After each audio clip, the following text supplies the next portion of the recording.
আসসালামু আলাইকুম, সবাইকে স্বাগতম। গত কিছুদিন যাবৎ ব্যস্ত থাকার কারণে ভিডিও মেক করতে পারি না, কারণ আমার ম্যাডামের ফ্যামিলির যারা আছে সবাই গেছে সফরে। হয়তো কিছুদিনের ভিতরে চলে আইব, আর আসার আগে যাবতীয় যা কাজ আছে সবকিছু শেষ করতে হইব। তাই আমি যাইতেছি আমাদের সাথে যারা কাজ করে সবাই ডাকার জন্য। গিয়ে দিয়ে একটা ঘুমাই রইছে, আর একটা শুয়ে রইছে, আর একটা বয়ে রইছে।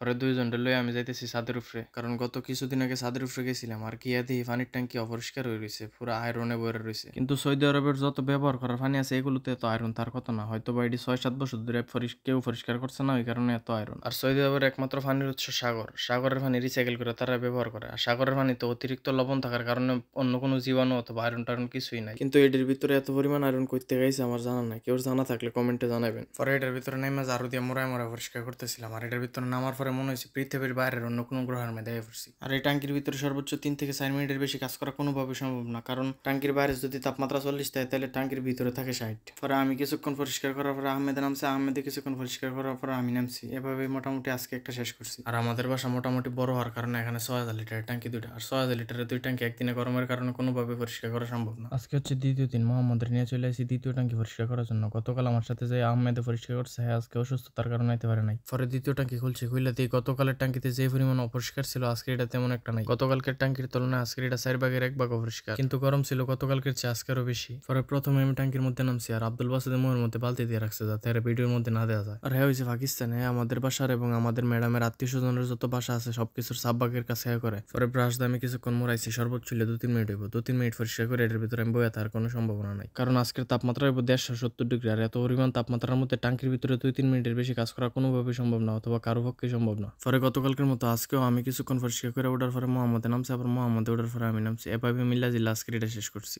আর সর্বশেষ ট্যাঙ্কির নিচে যে পরিমাণ ময়লা এবং পানি ছিল ওইগুলো আউটলাইন দিয়ে বেরোতেছিল না, তাই আমি মগের মাধ্যমে এটি পরিষ্কার করতেছি। আর গতকালকের তুলনায় আজকে খুব দ্রুতই পরিষ্কার করতে সক্ষম হয়, কারণ গতকালকের তুলনায় আজকে তেমন একটা ট্যাঙ্কিতে ময়লা ছিল না। পরে মোটামুটি সবকিছু ক্লিয়ার হওয়ার পরে সাথে সাথে পানি ছেড়ে দেখতেছিলাম সবকিছু ঠিকঠাক আছে কিনা। পরে দেখলাম সবকিছু ঠিক আছে, আর আমাদের ট্যাঙ্কির ভিতরের কাজও শেষ। তাই বা ট্যাঙ্কির যে মুক্কা আছে মুক্কা লাগাই দিতেছি। আর ট্যাঙ্কির ভিতরে কি পরিমাণ গরম ছিল এটা কিছুটা বুঝতে পারেন আমার গেঞ্জির দিকে তাকালে। গেঞ্জি কিন্তু আমি গোসল করে ভিজাই না, এটা গাইমা ভিজছি। পরে ট্যাঙ্কির বাহির সাইড এবং ছাদেও পরিষ্কার করে দিতেছি, কারণ ট্যাঙ্কির ভিতরে যত ময়লা আছে সবকিছু ছাদে আয় বেরিয়েছে। আর ট্যাঙ্কির ছাদও মোটামুটি 6 মাস যাবত পরিষ্কার করা হয় না, কারণ এটা যেহেতু মেন ছাদ না, তেমন একটা পরিষ্কার করার প্রয়োজন হয় না। পরে ছাদ ট্যাঙ্কি ছাদের মধ্যে যত এসি আছিল ওইগুলো ধুয়ে দিছি। ধোয়ার পরে মোটামুটি আজকের মতো এখানেই কাজ শেষ করছি। আর সৌদি আরব যারা আসবেন অথবা আসার চিন্তা ভাবনা করতেছেন, অন্তত একটা না একটা কাজ শিখাইবেন, কারণ কাজ জানা মানুষের সৌদি আরব কোথাও বসে থাকতে হয় না। সবাই ভালো থাকবেন, সুস্থ থাকবেন, আমার জন্য দোয়া করবেন। আল্লাহ হাফেজ।